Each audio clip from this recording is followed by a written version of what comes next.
Leadership Characteristics by Glenn Enriquez. Following the reveal scenario, with a fairly new member of the respiratory care department has been exhibiting a lack of competency concerning non-invasive mechanical ventilation.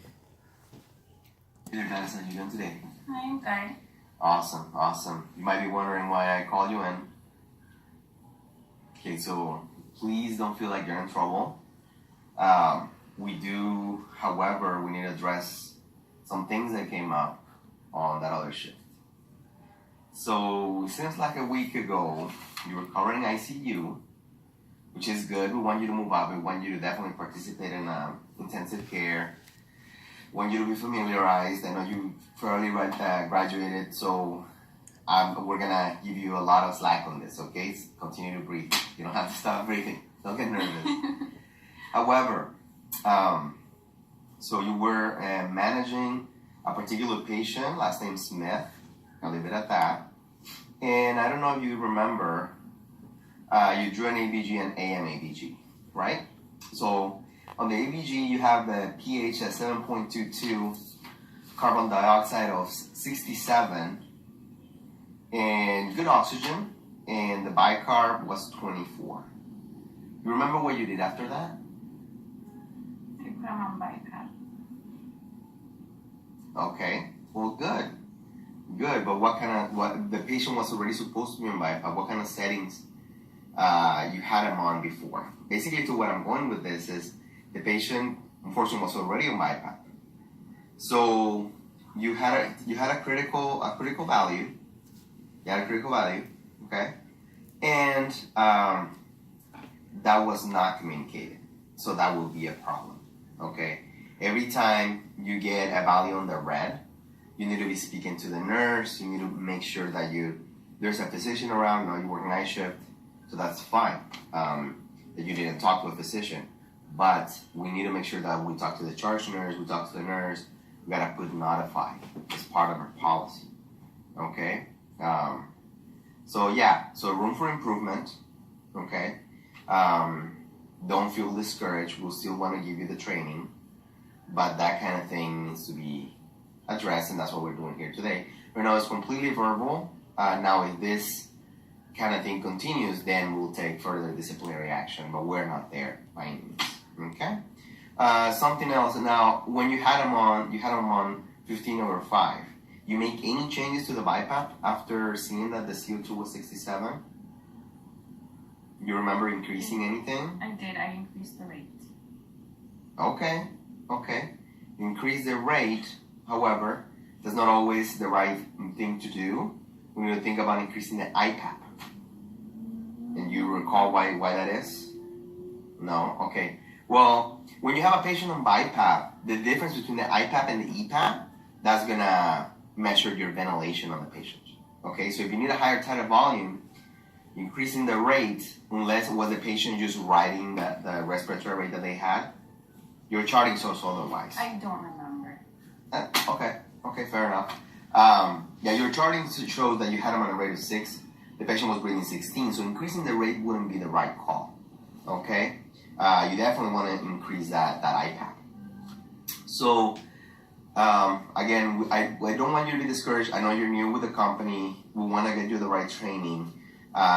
We want to get you to follow somebody still in the ICU for at least 3 more days. And this should be done in about, spread out in between a month. But do feel free to come in and either grab me or grab somebody else who's working in the ICU and ask questions, okay? The main problem was, it seemed like, did you reach to somebody about this? No. Right. So we definitely need to reach to somebody. Don't feel that we're not approachable. Go ahead and grab us. What else can I do? If you see this ABG, what other steps can I make? So within the next month, I want you to follow somebody for 12 hours.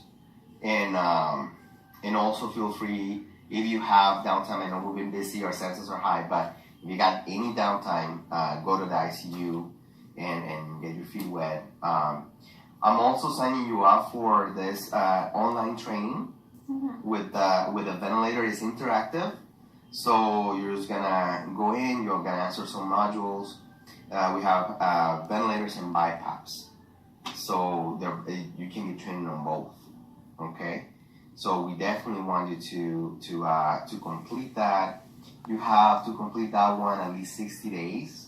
So please, they'll be assigned to you via your EDU. So just go ahead and click the link. And if you have any problem with that, let me know. If it doesn't.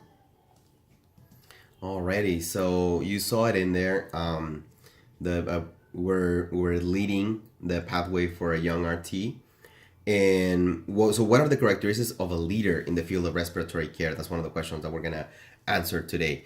I want to thank the teacher because definitely this gave me a lot more clarity on what it is to be a leader. Is kind of implied that once you get to a certain point, that once you're on your own, that you can do these things by yourself, and they never really teach us how to be a leader.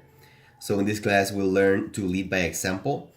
Basically, the concept is whatever you want to see in your department needs to come from the top, needs to come from you. So we saw it in there. I was the one teaching her about BiPAPs. I didn't refer it to anybody else. I stay in the loop. I am the one that followed up. So that's something that a leader needs to have. They need to lead by example. They need to know what they're talking about. They need to know the intricacies of it. They need to stay current with their skills as well. Set up goals. Big part of what we did in there was to set up realistic goals. Between 1968 and 1980, according to our book, studies show that specific, well-defined goals lead to a greater improvement more than more vague goals. So there are things that are very realistic and very attainable goals. We talk about online training. We talk about pulling people to the side. We talk about in-person training.